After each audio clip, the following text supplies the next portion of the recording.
In a moment, Stephen A., you're up first. Who was the biggest all-star snub? This hurts to admit to you. I think it was Devin Booker.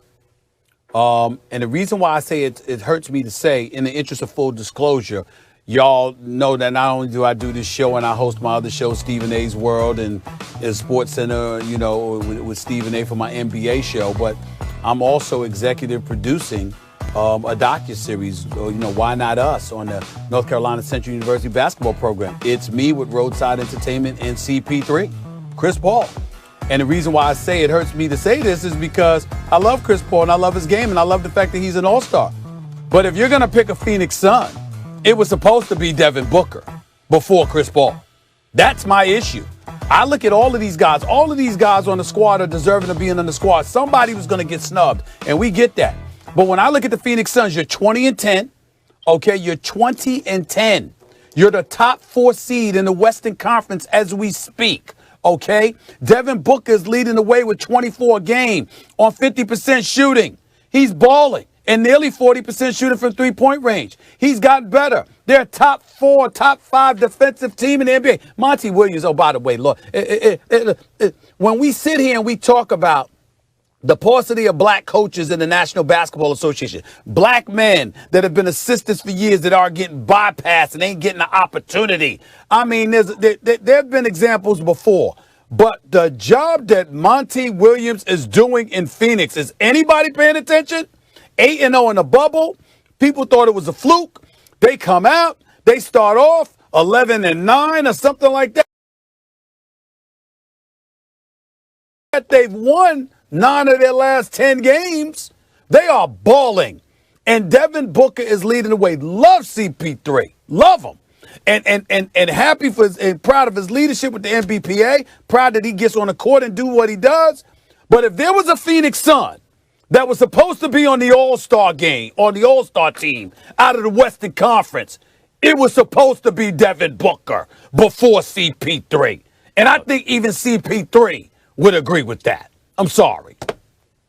Look, I'm glad you brought up who should be left off, because you can say whatever you want about a snub. It's only a snub. Now tell me who you're going to snub who's on the team. So I agree with you, by the way, on the Western Conference. If you talk about guards, Devin Booker ahead of CP3, and that's saying a lot. CP3's been great. But I'll tell you something else. Devin Booker has to be on the team. He has to be on the team. I don't care what you have to do, because it's an all-star game. And the star appeal and the spectacular nature of someone's game has got to matter in a tiebreaker. Even sometimes, I'll tell you who. Paul George, the great two-way player. He's having an all-star season, the whole thing. You want to say, well, actually, technically, he's more valuable because of this and that. I would take Devin Booker before I took him. I got to be honest. I would take Devin Booker before a whole bunch of guys. They were 8-0 in the bubble. They were undefeated in the bubble. They win twice as much as they lose this season. And his game reminds me of, we talk about attitude and who reminds you the most of the Mamba mentality and everything. But his offensive game reminds me of a little mini Kobe Bryant. Like, what can't he do offensively in terms of scoring? Devin Booker's got to be on the team. Look, Stephen A. Max, I don't disagree with either one of you. I strongly believe that Devin Booker should be on the team, and I do believe he got snubbed. But here it is. I come from old country Beaumont, Texas, and I was raised by my grandparents, and my grandmother is from Louisiana. And when someone makes a dumb mistake, she used to always say, God bless their heart, baby. They don't know no better. And that's how I feel about the coaches right now. Because the way that they did Domantas Sabonis is just ridiculous, okay? This guy is so valuable to the league. It's crazy. He is a baby Jokic.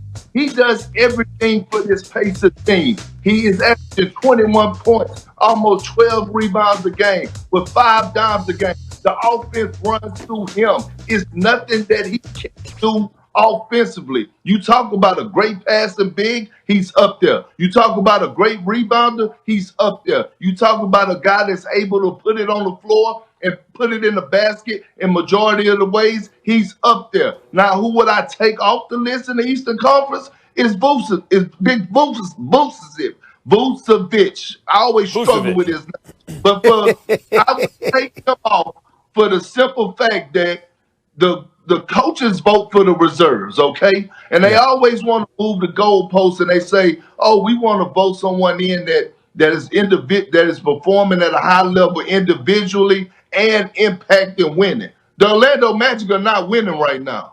So how did he make it above Sabonis? Well, Sabonis has to get his just due, and I feel like he was the biggest snub. that's a good choice. I still don't think it's bigger than Devin Booker, but that's a damn good choice that you make. I know we got to move on. The only thing that I want to say is, Big Perk, I got to get on you about something. If you want somebody to come at you on a debate show, man, you can't be bringing up grandma. How we going to disagree with grandma? You can't do that to us. I mean, what we supposed to do? We can't come back at you and hey, we don't care about what grandma did. No, of course we do. We can't say anything about grandma. You can't do that to us. That's handicapping us, man. Louisiana slang out there, because when they Okay. say bib, he be saying that a lot. That's all. Okay. All right. I'll go with Stephen that. A., I'm trying to get Granny on the radio show. Yeah, I'm trying to saying. get Granny on the radio show. And We I'll can't tell you bring- we something can't- else. I we think can't- she wants to come on, and Perk is keeping us apart. That's right, Perk. I said it. Nah. I want Stone on first take. That's who I want on first take. I want the little one right there, Mac. You remember? Yeah, that's who I want on first take. That's who I want to see on first take. That's what I want to see. I'm sorry. Oh, you. Special family. box office Bless their right heart, there. Perk. They don't know no better. All right, guys, let me get in one more debate here before we say goodbye. So moving on, this year marked the shortest offseason in the history of the NBA. And despite that, we've seen some of the biggest performances from the league's brightest stars. That being said, who's been the best player in the NBA this season, Max? Joel Embiid. At this point in the season, Joel Embiid's been the best player in the NBA. Let me tell you something. This shocked me. First of all, offensively, look at all the numbers. He's been the best. Look at all the numbers. He's been the best offensively. Defensively, I would argue, he's also been the best. There's offense and there's defense. Well, what else is there? There's winning. His team has the best record in the conference. They can't win without him. Much better record with him than without him, in spite of the fact that Simmons is also playing very well. No, it's Joel Embiid, and here's something that blew my mind. Guys, do you know who has the highest scoring average per 36 minutes in the history of the NBA for their careers?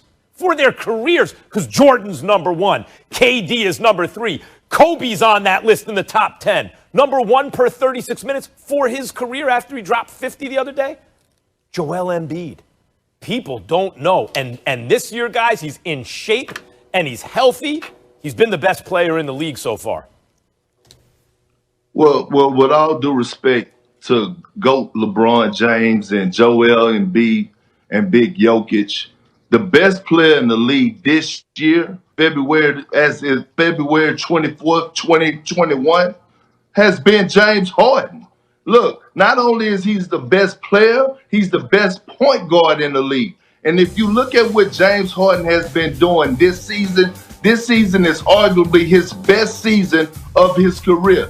Yes, he's only averaging 25 points, but we all know he's capable of averaging 30. He's done it the last 3 years, averaged 30 plus a night. But look, on top of that, he is averaging his highs in rebounding at 11.6. He's averaging, at assists, he's averaging 11.6 assists, leading the league in assists. He's averaging 8.5 rebounds, his career high. He's averaging a career high of shooting 50 from the field. So let me take you down memory lane for a second.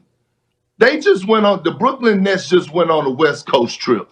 First stop, Golden State Warriors. James Harden goes into Steph Curry Arena and gives him that business. They take a bus ride to Sacramento. He goes down. Been hearing the chatter about De'Aaron Fox. He gives them that work. And then on the back-to-back, he goes to Phoenix without Kevin Durant and without Kyrie Irving, being down 21 at the half, while the Phoenix Suns Compton, where he was born and raised, and take on the top dogs in the Lakers and Clippers and hand them the business. And then fly back home. We leave off the road. We went 5-0. We come back